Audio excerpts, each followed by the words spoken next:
조금 오후 찬양 예배를 평안히 가고자 제가 넌센스 좀 취지를 내려고 합니다. 지난주와 이번 주 제가 지금 달라진 그림 뭐 있습니까? 달라진 거 몇 가지가 있을 텐데 더 멋있어졌다 이런 거 말고요. 달라진 게 뭐 없어요? 일단 넥타이는 지난주 게 아니라 다른 거고요. 양복을 이거 입었나 다른 거 입었나 잘 모르겠고요. 제가 원하는 닭이 있는데 관찰을 제대로 못하셨군요. 아니면 본질적인 하나님의 말씀에만 은혜 받으시느냐고 제 겉모습을 제대로 안 보셨다고 합니다. 지금 한번 뜯어보시기 바랍니다. 지난주와 이번 주 다른 게 있어요. 사모님도 얘기하고 하모님도 얘기도 돼요. 뭐가 달라졌지? 안경이라고 했습니다. 알 없는 안경입니다. 제가 일부러 뺐어요. 예전에 있었던 안경, 폐 지금 별로 안 좋은 폐인데 뺐어요. 왜냐하면 마스크를 자꾸 계속해서 설교 중에도 쓰다 보니까 입김이 보통 이렇게 안경 쓰시는 분들 알겠지만 위로 올라가면서 안경을 좀 약간 뿌옇게 만들고 아주 불편하게 만들어요. 그래서 오늘 아침에 드라이버를 돌려서 알을 떼고 알 없는 안경, 알 있는 안경 뒤에 알 없는 안경으로 바꿔쳤습니다. 장단점이 있어요. 일단 뿌연 안개가 입김이 안 끼니까 아주 편안합니다. 신경 쓸 일이 하나도 없습니다. 그리고 또 장점은 가까이 있는 글씨는 제가 잘 보이거든요. 가까이 있는 글씨를 잘 보니까 성경이나 원본 보기가 아주 수월합니다. 어떤 때는 원본이 잘 안 보이고 본문이 안 보여서 어떤 때 이렇게 곁눈질하고 볼 때가 있거든요. 단점이 있습니다. 앞줄에 계신 분도 마찬가지지만 뒷줄에 계신 분들 윤곽은 보이는데 정확한 이곡 보기를 잘 몰라요. 그래서 어떤 표정을 짓고 계신지 이행인 것아니면 어떤 표정을 짓고 계시는지 잘 몰라요.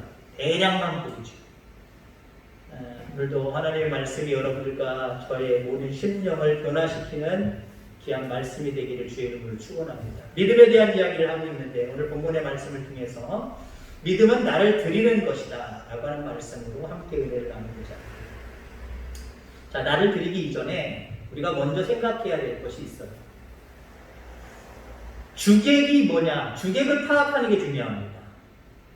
하나님과 나 사이에 믿음에 대한 부분을 생각하면 하나님과 나 사이잖아요. 하나님과 나 사이에 주객이 파악돼야 됩니다. 물론 이론적으로는 금방 파악이 돼요. 근데 실질적으로 그러냐라고 질문을 하면 이론적으로는 그런데 실질적으로는 아닐 때가 너무 많다는 거지.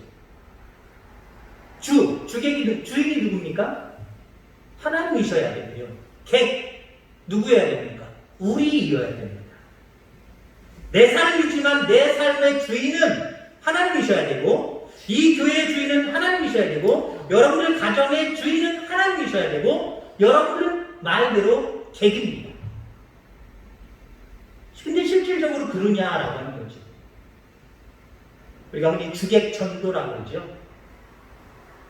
주인이 객이 되고 객이 주인이 되는 이게 뒤집어진 거예요. 전도되어져요. 그런 일이 있어서는 안 된다라고 하는 거죠. 자, 몇 가지 관점으로 우리가 바라보면은 내가 하나님 안에서 역사하는 것이 아니라 하나님이 내 안에서 역사하시는 거예요. 이게 주객 파악입니다. 근데 하나님을 마음대로 내 마음대로 막 그러다가 내가 마치 하나님 안에서 역사하는 것처럼 아니요. 하나님이 내 안에서 역사하는 거예요. 내가 하나님 안에서 역사하는 게 아니고요. 자, 그리고 나의 가치관으로 하나님의 가치관을 바꾸는 게 아니라 하나님의 가치관으로 나의 가치관을 바꿔버리는 거예요. 정말 그렇습니까? 근데 이것도 주객이 전도된 데가 많잖아요. 내가 생각할 때 이거니까 하나님 오셔서 이거 도와주세요. 이대로 해주세요. 내 가치관을 실현시키려고 하나님을 끌어들이는 경우가 많이 있다라고 하는 거죠. 내 욕망이 하나님의 능력으로 이루어지는 것이 아니라 하나님의 뜻이 나를 통해서 이루어지는 거예요. 내 욕망이 하나님으로부터 이루어지는 게 아니라는 거예요. 하나님의 뜻이 내 안에서 이루어진다는 거예요. 자, 믿음이 나의 도구가 아니라 여러분들이 믿음의 도구가 되어야 됩니다. 여러분이 믿음의 도구. 자, 그러하기 위해서 오늘 본문의 말씀으로 돌아가고 제목의 말씀으로 돌아가면 내가 믿음의 도구가 되기 위해서는요, 나를 도구로 드려야 돼요. 나를 도구로 드려야 돼요. 예전에 어떤 목사님이 예화 설교를 말씀하실 때 제가 인상이 아주 강하게 남아서 아마 제가 전도사 시절이나 전도사 시절 이전에 들었던 어떤 테이프의 설교 같아요. 그런데 요즘은 잘 사용 안 하는데 나시잖아요. 나. 기억자 하시는 나. 그 설교자 목사님 어느 분인지 이름도 생각 안 나고 얼굴도 생각 안 납니다만 그분이 여기 낫을 새를 꽂아가지고 쓸 낫 자루가 있습니다. 날도 중요하지만 자루도 대단히 중요하잖아요. 손으로 잡아야 되니까. 여기 튼튼하게 생긴 철로 만든 아주 두툼한 이 정도 되는 두툼한 낫자루가 있고 나무로 만들어서 강하진 않지만 요거 한 2배 되는 요거 2배 정도 되는 요런 낫자루가 있습니다. 어떤 게 좋겠습니까? 여러분이 고르려면 어떤 거 고르겠습니까? 그러면 낫에 대해서 잘 모르는 사람은요 철로 된 이만한 굵기에 든든한 그 낫자루가 좋다고 고른다는 거죠. 근데 여러분들 낫을 사용해 보셨잖아요. 이거 소용없어요. 튼튼하지 못해. 그렇게까지 튼튼할 필요 없어요. 낫자루 또 다시 끼우면 되는 거니까요. 요거 2배 정도 내 손아귀에 딱 들어오면 이게 최고예요. 그죠? 위험하지도 않고 내가 사용하고 싶은 대로 마음대로 낫자루가 휙 날아가지도 않고 잘 사용할 수 있어. 이건 튼튼하지만 어이구 힘들어 죽겠네. 큰일 납니다. 놓쳐서 내 손이나 발등을 찔 수 있고요. 다른 사람 상하게 할 수 있어요. 여러분들 나를 하나님 앞에 들이대 꼭 그 손아귀에 들어갈 수 있도록 드릴 수 있게 되기를 주의 이름으로 축원합니다. 오늘 본문의 말씀 바로 이런 말씀을 얘기하고 있어요. 그러므로 형제들아 내가 하나님의 모든 자비하심으로 너희를 권하노니 너희 몸을 하나님이 기뻐하시는 거룩한 산 제사로 드리라. 이는 너희의 드릴 영적 예배입니다. 여러분 나를 하나님께 기뻐하시는 제물로 드리는 것부터 믿음이 시작되는 거예요. 지금 싸우니 믿음이 갑자기 뚝 떨어지는 게 아니에요. 그 믿음은 내가 하나님 앞에 먼저 드릴 때 주어지는 거예요. 그리고 앞으로 살아가는 모든 삶 속에서 우리가 발휘해야 될 믿음의 삶은 내 사정만 얘기하고 하나님 앞에 급하게 빌려오는 것처럼 내려지는 게 아니에요. 순간순간 나를 산 제물로 드리는 것에서부터 믿음의 역사는 시작되는 거예요. 나를 드리지 않으면 아무리 내 사정을 얘기하고 불쌍히 여길 수 있도록 어떤 미사고를 사용해서 아무리 하나님을 설득해도 설득당하지 않았어요. 나를 드리지 않으면 아름다운 기도 소리도 소용없어요. 아름다운 언어를 사용할 때 다 소용없어요. 내 형편을 얘기하면서 아주 불쌍히 최대한 불쌍히 여기게 할 수 있는 거 이것도 소용없어요. 나를 드리면 끝나버리는 거예요. 나를 하나님이 기뻐하시는 산 제물로 들어드리면 믿음은 거기서부터 시작하는 거고요. 믿음의 역사는 또 거기서부터 일어난다는 사실을 기억하기를 주의 이름으로 축원합니다. 창세기 4장에 보면은 가인과 아벨 형제 이야기가 나옵니다. 드리는 이야기가 나오죠. 제사를 드렸다는 거예요. 제사를. 자, 제사를 드렸는데 아벨은 양의 첫 새끼와 그 기름을 드렸고 형인 가인은 땅의 소산으로 드렸습니다. 여기서 제물이 무엇이냐라는 게 중요한 게 아니에요. 한마디로 곡물을 드렸느냐 짐승을 드렸느냐. 하나님이 곡물보다는 짐승을 좋아한다 이렇게 이야기될 수 있기 때문에 어떤 걸 드렸느냐 이렇게 중요하지 않아요. 그러면 이 말씀 창세기 4장을 통해서 가인과 아벨을 통해서 우리에게 주시는 의미의 말씀은 뭐냐면요. 한마디로 아벨은 자기 자신을 하나님 앞에 드렸다는 거예요. 가인은 왜 동생 것만 받고 내 거를 안 받느냐 시기 질투해서 결국 아벨을 죽이는 모습을 봅니다만은 아벨은 자기를 드리지 않았어요. 여기는 한마디로 주객이 파악이 되어서 주인이신 하나님 앞에 개인 자기 자신의 모습을 드렸어요.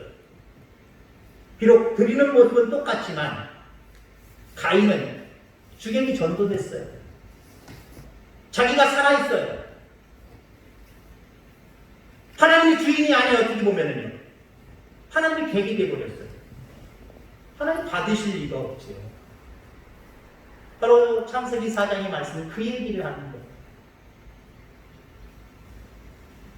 오늘 제식회 때도 말씀을 드렸고 오전 예배 때도 오늘 새벽에 말씀을 잠깐 말씀드렸습니다만 등불을 켜서 그릇으로 덮거나 평상 밑에 두는 행위, 물론 우리가 등불을 켜는 삶을 살아가야 됩니다. 여러분 등불이 꺼지지 않기를 바랍니다.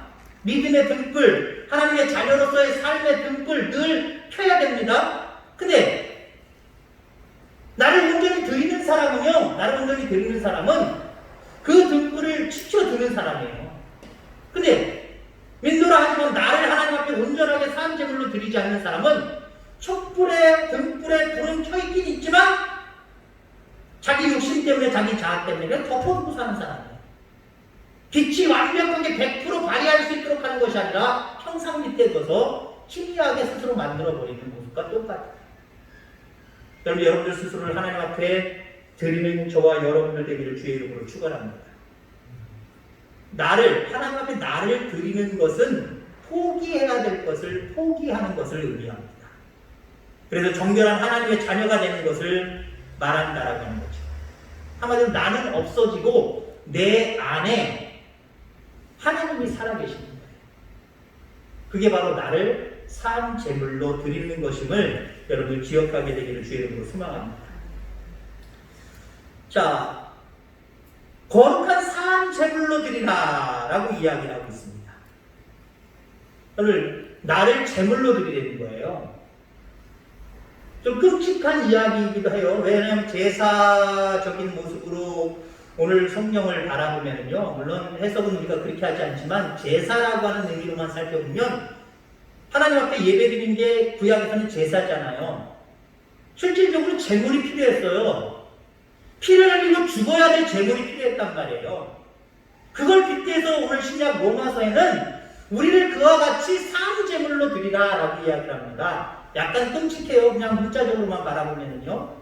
자, 그런데 여러분들 여기서 산 제물로 드리라, 여러분이 제물이 됐다는 얘기예요. 하나님 앞에 온전히 드리는 사람들은요, 한마디로 주권이 없어요. 제물이 주권이 어디 있어요? 내일 제물로 드려질 거다 라고 이미 결정이 되어버렸다면 그것이 사람이든지 짐승이든지, 예를 들자면 나 내일은 약속 있는데요, 이거 자기 주권 없어요. 아, 내일은 기분 나쁜데요, 다음 달로 하지요, 이거 할 수 없어요. 왜 내가 제물이냐고 반항할 수도 없어요. 결정되면 끝나는 거예요. 자, 그러니까 온전히 하나님 앞에 나를 드리는 사람들은요, 드리는 성도들은요, 내 주권이 없는 거예요. 오직 내 안에 하나님의 주권만이 세워지는 거예요. 나를 온전히 드리는 사람들은요, 하나님 말씀하옵소서 종이 듣겠나이다, 그것만 남아있는 거예요. 근데 우리는 보통 어때요? 말 그대로 의미는 다르지만 산 제물이 되어버렸어요. 제물이 죽어져야 되는데, 죽은 자로 바쳐져야 되는데, 나는 없고 나는 죽었고 내 안에 주님만 살아계십니다, 주님 말씀하시면 나는 아무 주권이 없사오니 하나님 쓰실 대로, 하나님 말씀하신 대로, 하나님의 뜻대로 내가 그렇게 쓰임받길 원합니다, 이거잖아요. 근데 그 제물이 그런 의미는 아니라 그랬어요. 산 제물이 됐어요. 살아있어요. 죽어야 되는데 살아있어요. 여러분, 제물이라는 사실을 기억하길 바랍니다. 내 주장을 자꾸 하면서 신앙생활한다, 하나님 앞에, 이건 내가 하나님 앞에 산 제물이 안 된 거예요. 그러한 사람을 통해서 믿음이 들어가고 그러한 사람을 통해서 믿음의 역사가 일어나느냐? 안 일어나요. 여러분들 스스로 하나님 앞에 여러분 자신, 여러분 자아를 죽일 수 있게 되기를 주의 이름으로 축원합니다. 자, 그러면 산 제물, 진짜 의미지요? 왜 산 제물이라고 이야기하느냐? 물론 제물이 완전히 드려질 때는 죽었겠죠. 피를 흘리고 죽어가겠죠. 물론 드리기 이전에는 사음제물이다라고 하는 표현을 쓰고 있습니다만은 그런 의미보다는요, 여기에 산이라고, 살아있다라고 하는 의미는 최선과 최고를 의미하는 거예요. 하나님 앞에 나를 드렸으면 여러분들 최선이 하나님이에요. 선택의 여지가 없어요. 근데 우리는 보통 어때요? 내가 다 먼저 우선권 둘 걸 두고 그 다음에 하나님, 요거 다음에 하나님, 요거 다음에 예배, 요거 다음에 뭐 하나님 기뻐하시는 이런 것들. 요거보다 여러분들이 먼저 앞서잖아요. 이거 산재물 된 거 아니에요? 내가 하나님 앞에 산재물이 있다라고 하는 것은 최선을 하나님께 두는 거예요. 먼저 하나님께요. 먼저 하나님. 먼저 하나님. 그것이 내 몸이든 내 모든 삶이든 어떤 물질이든 어떤 시간이든 어떤 것도 마찬가지예요. 그리고 주일은 우리가 아주 우연하게도 한 주일의 첫 번째 날입니다. 한 주일의 첫 번째 날이에요. 일주일을 시작하면서 주일을 하나님 앞에 먼저 드린 거예요. 최선 먼저 드린 거예요. 먼저 선이에요. 먼저 선. 그게 산재물입니다. 그 다음에 여러분 산재물이라고 하는 의미는 최고입니다. 하나님 앞에 드리는 거는 찌꺼기를 드리는 게 아니에요. 내 몸을 드릴 때도 내가 할 것 최선을 다하고 다 하면서 겨우 찌꺼기 같은 시간을 하나님 앞에 활용해서 충성하고 헌신하고 봉사하는 거 이거 아니에요. 하나님 앞에 내가 최고의 것으로 드리는 거예요. 최고의 것을. 하다못해 옛날 우리 부모님, 우리 어머니 같은 경우는요. 같은 헌금 1,000원짜리를 낸다고 할지라도요. 최고 좋은 거, 빳빳한 거 이걸 드렸어요. 같은 1,000원인데 뭐가 그렇게 중요해요? 근데 이 심리적으로, 마음적으로 하나님 앞에 드리는 모습으로서의 하나님이 그 중심을 바라보실 때의 모습으로 바라보면요. 그거 틀린 얘기 아니에요. 왜요? 그만큼 하나님 앞에 최고의 희생, 최고의 헌신, 최고의 사랑을 내가 드린다는 거예요. 이게 여러분의 산재물이에요. 무엇을 하나님 앞에 여러분들 드리든지 최선과 최고로 산재물로 드릴 수 있는 저와 여러분들 다 되기를 주의 이름으로 축원합니다. 자, 요한복음 12장 24절에 보니까 내가 진실로 진실로 너희에게 말하니 하늘에 미리 땅에 떨어져 죽지 아니하면 하늘 그대로 있고 죽으면 많은 열매를 맺느니라. 오늘 본문의 말씀으로 빗대서 이야기하면요, 내가 산재물이 되어 하나님 앞에 드려지면 열매 맺는다는 거예요. 그러나 내가 산재물이 되어 하나님 앞에 드려지지 아니하고 오히려 내 존재가 살아서 주객이 정도 되어 하나님이 되게 되고 내가 주인이 되는 삶을 살아가면 잘 될 것 같지만 열매 없다는 거예요. 주객을 잘 파악하는 저와 여러분들 되기를 주의 이름으로 축원합니다. 주님이 주인이에요. 하나님이 주인이에요. 여러분이 객입니다. 그래서 나를 온전히 최고와 최선을 다하여 하나님 앞에 드리는 삶을 살면은 많은 열매를 맺느니라 라고 축복을 약속하셨다라고 합니다. 자, 믿음은 나를 드리는 것입니다. 어떤 장소, 어떤 사람, 어떤 상황이라도 하나님께서 기뻐하시는 거룩한 산제사로 나를 더럽히지 않고 드리면 하나님께서 나를 받으셔서 그 능력으로 믿음을 주시고 그 믿음으로 우리를 사용하시며 마침내 그렇게 사용하실 때 우리에게 능력이 나타나고 열매 맺는 귀한 삶을 살게 하신다라고 하는 사실 여러분 기억하기를 주의 이름으로 축원합니다. 하나님께서 여러분의 그 헌신, 산 제물로 드리는 그 모습을 인정받으면 인생의 길이 열리게 되어 있어요. 네가 나에게 산 제물로 너를 드리는구나. 최선과 최고를 나한테 주는구나. 라고 하나님의 인정함을 받기까지 우리 노력을 해야 되고요. 그 인정함을 받으면 하나님 우리를 이끌기 시작하시는 거예요. 많은 열매는 물론이거니와 나의 인생 자체를 다 이끌고 가신다는 거예요. 이게 얼마나 큰 축복이에요. 근데 우리는 보통 주객이 전도되면 하나님도 믿기는 믿어요. 근데 주객이 전도됐을 뿐이에요. 근데 누가 인도하는 거예요? 알고 보면 자기 스스로가 자기를 인도해 가고 있어요. 자기가 자기 스스로를 인도해 간다. 얼마나 가겠어요? 자기 머릿속에는 이렇게 하면 이렇게 되고 저렇게 하면 저렇게 되고 계획이 쫙쫙 있겠죠? 그 계획대로 어느 정도 쭉 이루어지는 것 같으니까 좋다, 잘 됐다, 잘 된다라고 이야기를 하겠죠. 그러나 우리 참 어리숙한 존재들이거든요. 천지 만물을 말씀 한마디로 창조하신 하나님의 그 지혜 지식과 우리의 지혜 지식을 어떻게 비교해요? 근데 어리석게도 우리는 하나님을 믿노라 하면서도 자기가 주인이 되어서 살아가는 삶을 너무 많이 살고 있어요. 그러니 자기가 주인이 되어서 사니 하나님을 인정하시도 않을 뿐만 아니라 그 속에 믿음의 역사가 나타나느냐? 그 속에 열매가 있느냐? 그 삶이 형통하게 잘 풀려가느냐? 그게 힘들지. 그게 힘들지. 그러니까 우리의 어떤 믿음의 방법은 그런 것 같아요. 내가 주가 되어서 내 주장을 막 하면서 하나님은 어떻게 나에게 앞서서 얘기한 것대로 하나님을 끌어들여서 뭘 해보려고 그러다 안 되면 또 하나님 조금 믿음의 세계로 슬쩍 넘어갔다가 왔다 갔다 하는 것 같아요. 그럼 확 믿음의 세계로 넘어가시기 바랍니다. 확 믿음의 세계로 넘어가는 건 뭐예요? 나를 산 제물로 하나님 앞에 드리는 거예요. 모든 주권을 하나님 앞에 맡겨드리고 하나님 앞에 나를 바치는 거예요. 그럴 때 하나님이 나를 이끌어 가신다.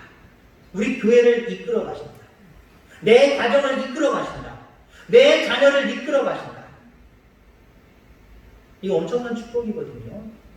이 축복이 저와 여러분들 가운데 있게 되기를 주의 이름으로 축원합니다. 어떤 찬양 사역자가 이런 말을 하더라고요. 선포하는 거죠. 같이 찬양 집회에 참석한 많은 사람들에게 이렇게 고백하도록 어떤 모양새를 취하더라고요. 무엇이냐면요.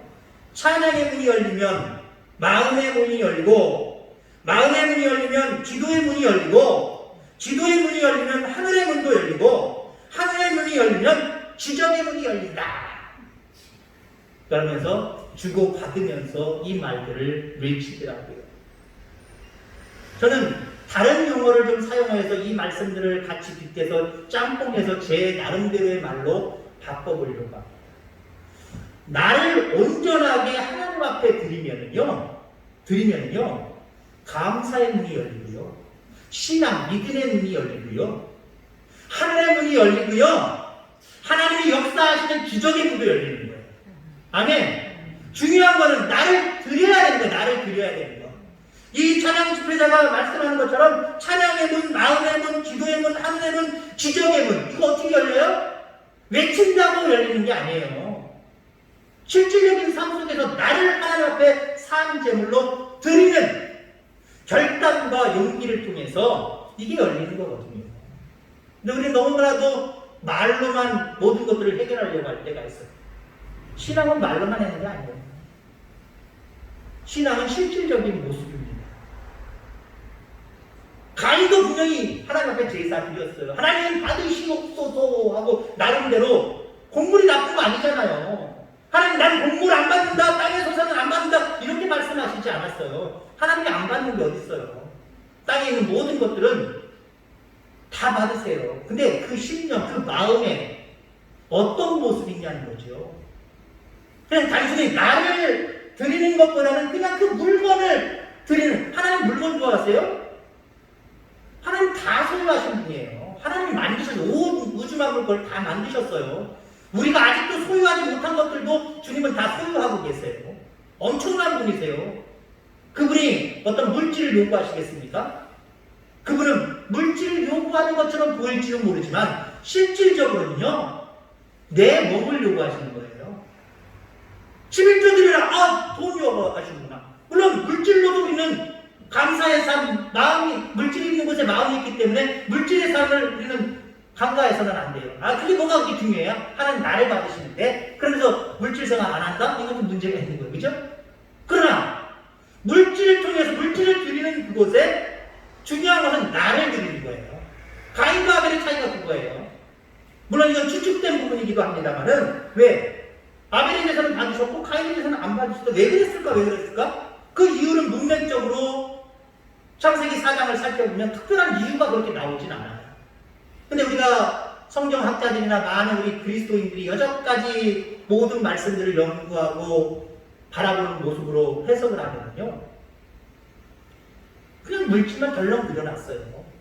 가인이 나를 안 드렸어요. 자신을 안 드렸어요. 근데 아벨은요, 재물을 드리면서 재물이 꼭 내가 된 것처럼 그 마음으로 드렸어요. 양 첫새끼 양을 드렸단 말이에요. 그 예배를 바라보면서 저기 묶여있는 양이 나다. 죄지고 그 죄값을 치르는 나다. 내가 끌려 죽고 있다. 나를 드리는 것처럼 그렇게 의인화시켰어요.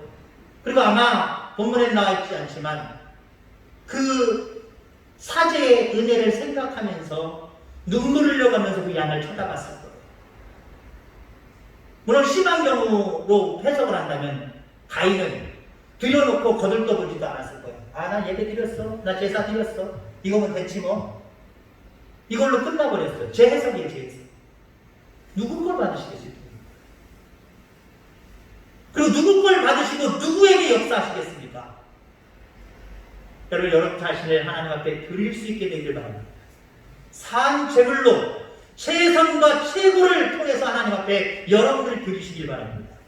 그래서 여러분 속에 믿음이 생기고 믿음 속에 하나님이 역사하셔서 하나님이 여러분들의 삶과 여러분들의 계획을 이끌어 가시는 놀라운 축복이 있기를 주의 이름으로 축원합니다. 기도하겠습니다. 하나님 아버지 감사합니다.